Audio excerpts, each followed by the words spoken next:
তোমরা যারা অর্থনীতিতে অনার্স নিয়ে পড়ালেখা করতেছো তারা একটু আমার কথাটি মনোযোগ দিয়ে শোনো। জাতীয় বিশ্ববিদ্যালয়ে ম্যাক্সিমাম স্টুডেন্ট কি করে, পরীক্ষার 3 মাস আগে পড়ালেখা শুরু করে এবং পরীক্ষার আগের দিন একটু ঘষাঘষি করে পরীক্ষা দিতে যায়। কিন্তু পরীক্ষার হলে গিয়ে কি হয়, সে কমন পায় কিন্তু কিছু লিখতে পারে না, কারণ তার লেখার অভ্যাসটা আগে থেকে নাই। দ্বিতীয় কারণ, সে হুবহু ব্যতিক্রম থেকে কমন পাওয়ার পরেও কেন লিখতে পারতেছে না, কারণ সে শুধু সাজেশন থেকে সেই প্রশ্নের উত্তরটা জানে, তার পিছনে আরও অনেক বিস্তারিত ব্যাখ্যা যে ছিল সে সেটা জানেই না। সে যদি পুরোটাই সেটা জানতো তাহলে সে লিখতে পারত।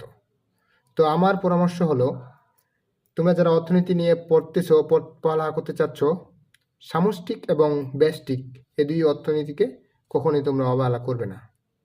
তুমি একজন অর্থনীতির স্টুডেন্ট, সেটার পরিচয় হচ্ছে তুমি তোমার সামষ্টিক জ্ঞান আছে কিনা, তোমার ব্যষ্টিক জ্ঞান আছে কিনা।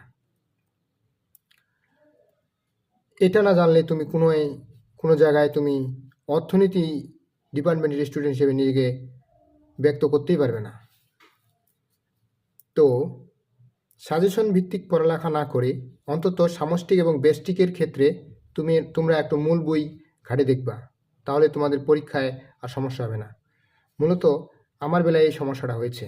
আমি শুধু সাজেশন পড়ে গেছি, ওখানে যাওয়ার পর ভাবতে ভাবতে লিখতেই আমার সময় শেষ, যার জন্য আমার ভালো করে পরীক্ষা দেওয়া হয়নি।